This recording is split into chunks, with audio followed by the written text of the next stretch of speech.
conditions here today. Literally bell ringing. And that's a campanology done.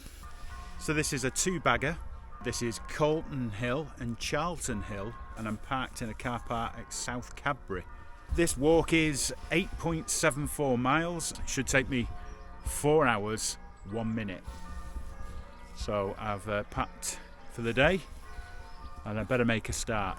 Let's get cracking. So for a start, I didn't realise, looks like the Monarch's Way. Got me thermal layers on, got me long johns underneath. I'm busting. Find a bush. So these two Trig Points are right on the border with Wiltshire. It's a beautiful part of the world. I have come across, when looking at the maps on all these Trig Points, there's a fair few of them built on old hill forts, Bronze Age hill forts. Just shows you that they go on and on everywhere around here, all the way, I suppose, through to Stonehenge and around that way.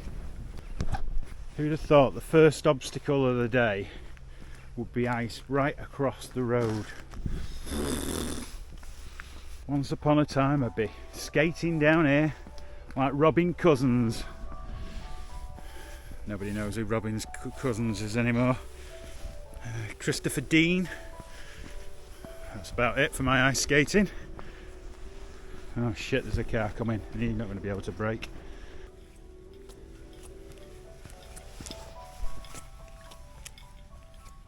Split off the road.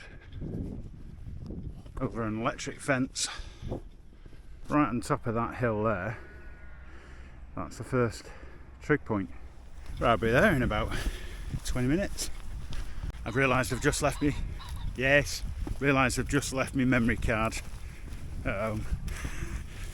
So the big camera's out today, which is a shame, because today would have been the best day for pictures.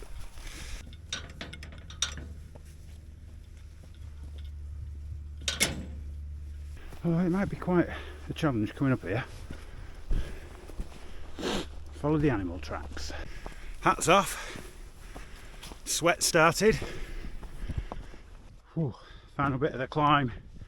Really need to take my coat off. And oh, there it is behind me. So as you can see, a very high spot in Somerset. You can see for miles. You still see, if you have my long lens camera, Glastonbury Tor right in the distance.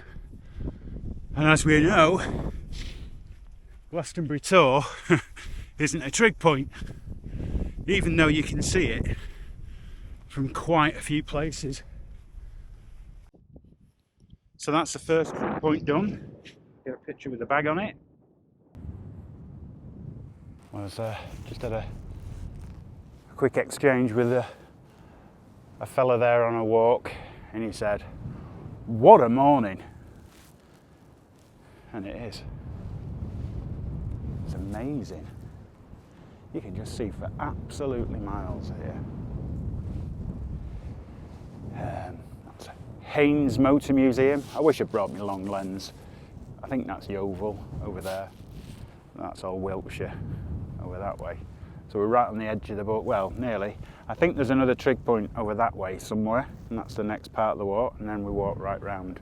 May Reyes, who always says bring a compass and a map, so hopefully we can get him on one of these walks and he can do some proper orienteering for this vlog.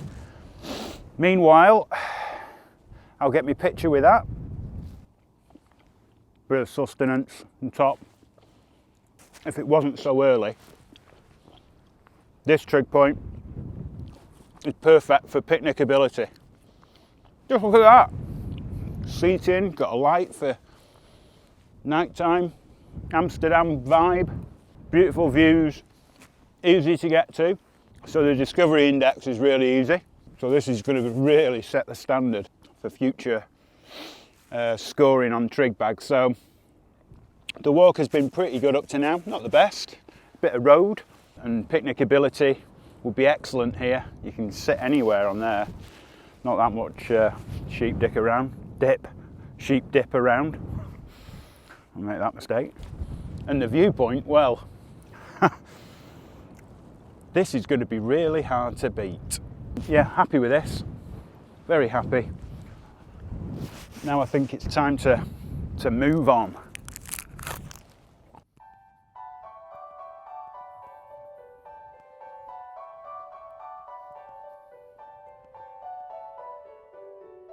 So for Corton Hill, viewpoint is basically your distance, the beauty of it, and also does it have any historical reference, which I'll have to have a quick look at.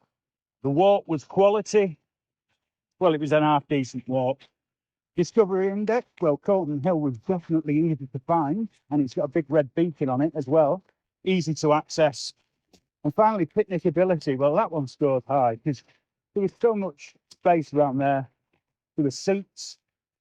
You could put a blanket there in the summer. So again, that's going to score very high. I think that explains the score. And it is. Ow. Watch your fingers.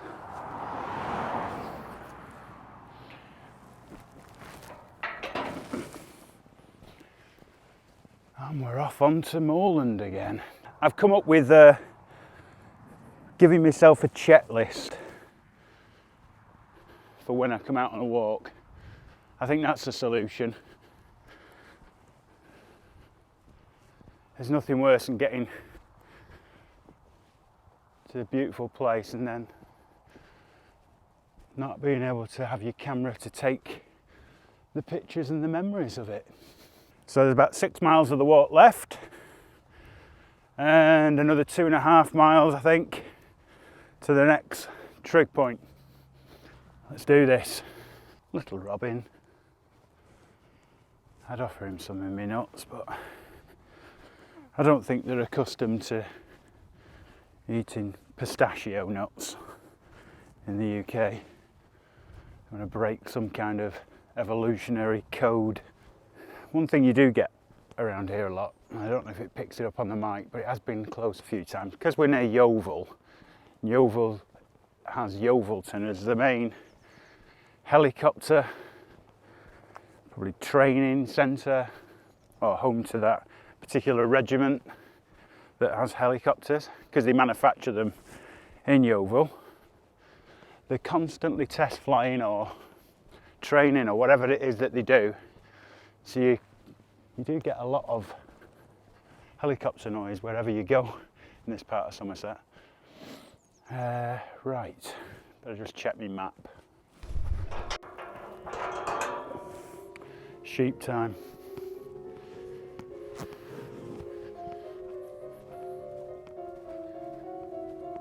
In the middle of nowhere now, apart from the sheep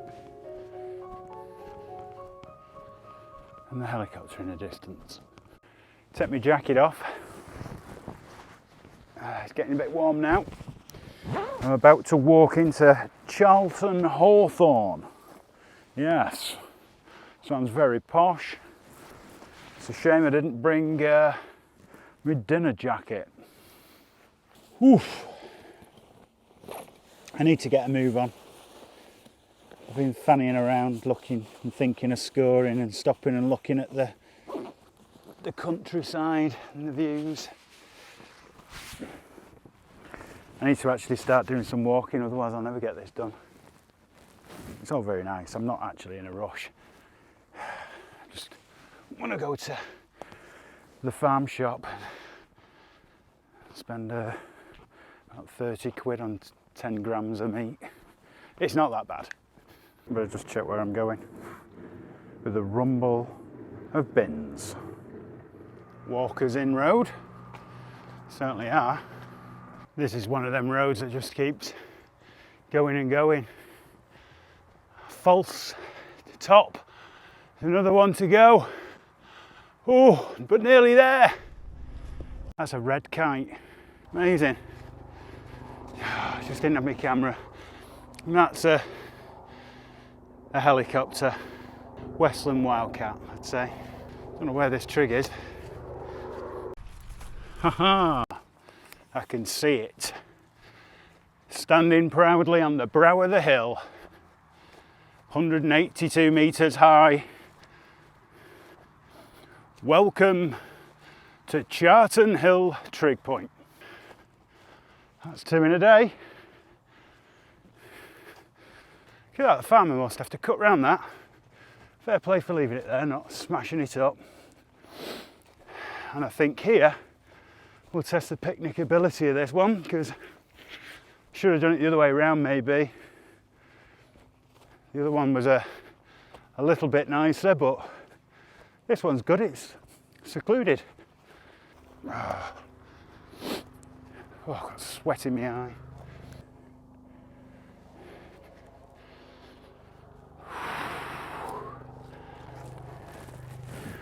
There we have it. Sit down where there's no bird shit. Woo! Charlton Hill. Trig bagged. Woolen wax seat pad, kneel pad, whatever you want to do. Oh, that'll do me, cocker. The viewpoint, it's slightly obscured in all directions with like the hedgerow. It is top of a hill, and this one is built up actually on a plinth, so probably that's the reason why, is that it's a bit obscured by the hedge line. The distances you can see are muted by other hills in between, if I'm honest, not as good as the first one. And as a historical reference, it does lie on the Monarch Way, which I believe was King Charles II's escape route. So there is a bit of historical information around this trig point. The walk, well, it's been a lovely walk. I had to go through a few minor back roads, bit of a dodgy bit on an A road, but nonetheless, all right. Seen a red kite, although not been able to get a decent photo of it. Tried to do it on the iPhone, load of rubbish. But it would have been nice to have some decent photographs if I brought me a big camera. So a couple of pheasants jumped out at me and I shit myself. So nature's good. Discovery index, well, you can't miss it. Once you can peer over the fence in either direction, you can see the trig point anywhere. It's very easy to access. The walking, the footpath goes right by it, and it's easy, visible, it's dead easy. Condition of it is excellent. Picnic ability, the weather's nice. Comfort, I've got my little seating mat, and I've got my sustenance of peanut butter and Vegemite sandwiches today. That's it. What do you call the inside of a buzzard? A blizzard. Laurel and Hardy joke. 1 hour, 36 minutes left. We have a total distance of 3.9 miles to walk back. And just to show how cold it is, and it's now 1:30, still icy in the shadow of the trig. It's beautiful. It's probably one of the best walks I've had for a while, even though there's not a lot happening.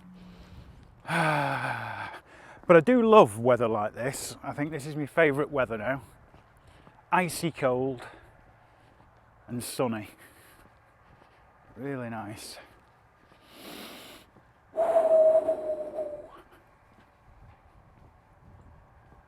There's a pheasant running for its life. An electric fence around a house. Not seen that before. Some kind of turnip or carrot. Anybody know what that is? Being that they're letting the sheep eat them, I'm wondering whether it's just sugar beet. But yeah, I don't know.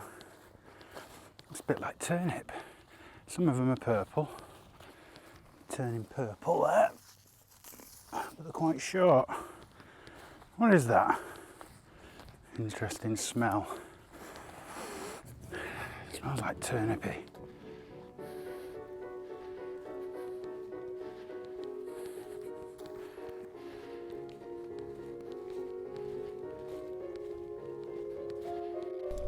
Looks like a nice bit of a walk where I need to go.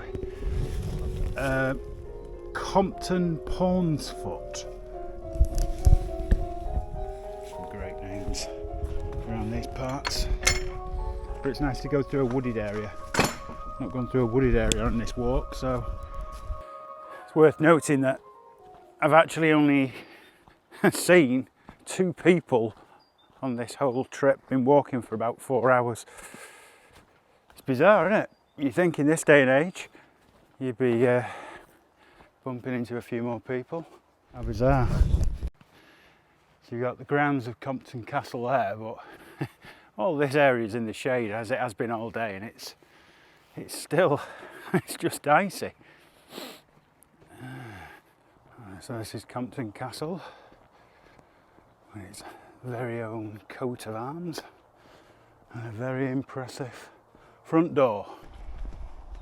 This is Compton Portsfoot, tiny little village. Lovely little Somerset village, 35 houses. Nothing else here. Oh, a telephone box. Tell a lie.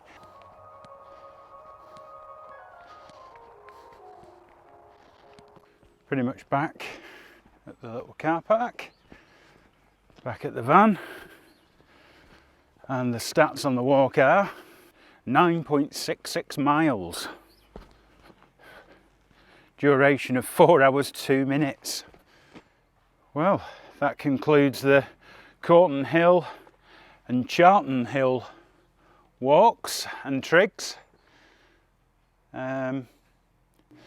So here it is, the Camelot pub. I just hope it is closed. I've got things to do. And this is Hamstone. It's known as the Golden Quarry. A lot of stuff built out of it around these parts. Anyway, let's hope this is... Oh,